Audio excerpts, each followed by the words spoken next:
What do we know now about where we've come from? This is Richard Dawkins on the Piers Morgan show, where he basically says he knows nothing.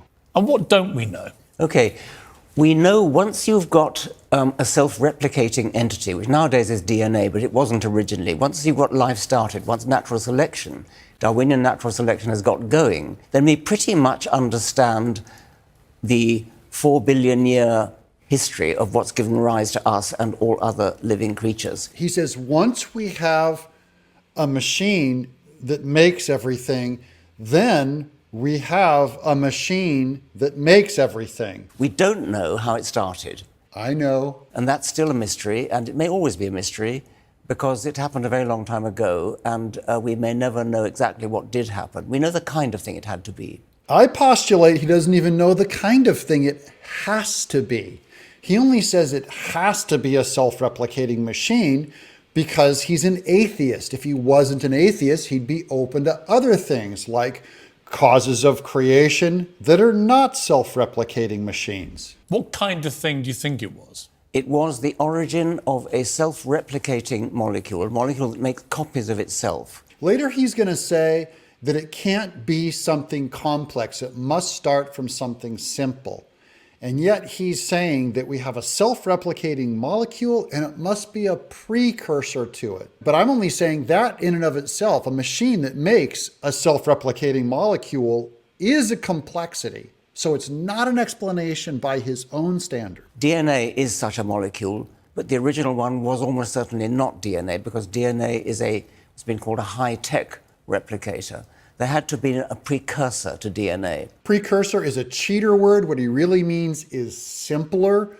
But the problem is the function of replicating DNA is so complex that he'll never be able to pretend to apply Occam's razor to a simpler explanation. In other words, he's wrong. I'm a barely literate comic book artist, and I can figure that out. Something, the laws of chemistry gave rise to a molecule which had this unusual property. He also doesn't know if it was unusual.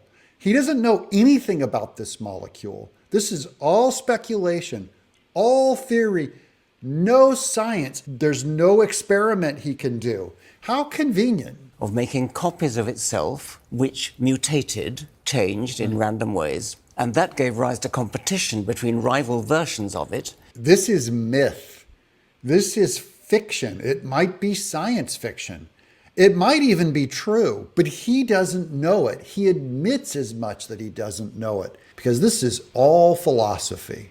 Now, I have read some philosophy. And that gave rise to the whole panoply of life eventually. That is a faith statement by Richard Dawkins. He does that a lot. As an atheistic scientist, he makes more faith statements than most Christians I know talking about creation. What was there at the start?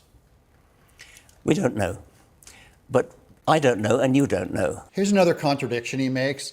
Dawkins thinks that because he doesn't know, that you can't know. And I'm just proposing maybe some people know something that Dawkins doesn't know. But it's a fallacy to think that because I don't understand how it happened, therefore God did it. It's a fallacy to say that because I don't know, therefore God knows. By the way, it's also a fallacy to say that if I don't know, you don't know. They're made of the same fallacy. He'll call it a fallacy when you bring in God. He won't call it a fallacy when he's talking about what he knows everyone else knows or doesn't know. I mean, that's just weak. I agree, you're weak. They don't know, and I don't know, and you don't know, and it doesn't help to postulate a God that did it. He doesn't know enough about God or science to know if it would help to postulate that God did it. If he doesn't know, then he wouldn't know that it doesn't help to postulate God. I'm making him truly own his ignorance. He does not know that God didn't do it. He also doesn't know that evolution did do it. But you're certain it's not a God, and yet you admit you don't know. No, I'm certain that it doesn't help to postulate something very complicated at the outset. And I'm certain Dawkins is not certain. Because what we've got is primeval simplicity. Dawkins also doesn't know that at the beginning was primeval simplicity. And from that stems everything. Why not primeval complexity?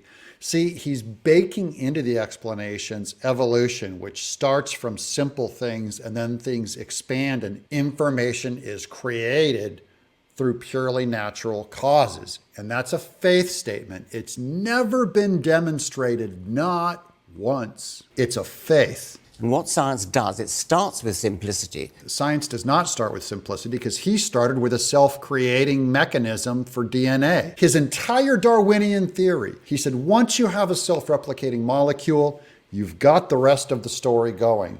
And he just started with something, or he said a precursor, which is also complex, and negates his own statement he claims he believes. Which is relatively easy to understand. It appears to be difficult for you to understand. And from that, it develops into the whole of the universe and the whole of life. It doesn't help to start with complexity, and a creator has to be complex. You know not this creator, so don't say that he has to be complex.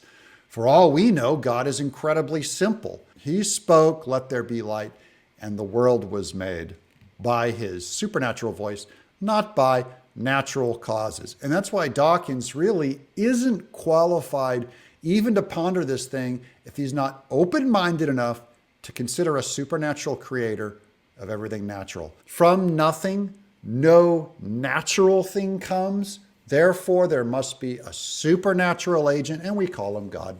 I'm Doug in Exile.